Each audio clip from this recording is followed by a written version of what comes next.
Ak by som mal vymenovať najčastejšiu chybu, ktoré startupy robia, je to nesúlad ich projektového zámeru so špecifikami EIC akcelerátor. EIC akcelerátor je totižto naozaj schéma určená pre ambiciózne startupy a nie každý projekt je priamo vhodný do EIC akcelerátor. Preto aj úlohou národných kontaktných bodov je v prvom rade posúdiť vhodnosť žiadosti do tejto schémy alebo súlad s touto schémou. Na toto máme pripravený aj taký krátky checklist, vďaka čomu túto vhodnosť vieme posúdiť. Týmto v podstate aj šetrím čas tomu uchádzačovi, lebo zbytočne sa bude uchádzať o nejakú schému, pokiaľ tá schéma aktuálne nie je pre ňo vhodná.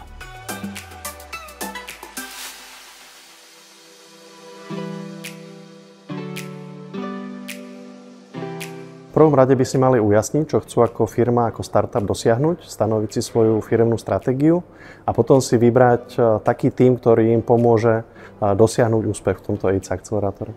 Predovšetkým tým by mali doplniť ľudia, ktorí majú možno úplne inú špecializáciu, ako majú foundry. Čiže mal by pokryť všetko od excelentnosti produktu cez spôsob, ako sa dostať ku svojim zákazníkom. A mali by tam byť aj ľudia, ktorí majú skúsenosti s investíciami, pretože v EIC akcelerátore budete potrebovať investorov.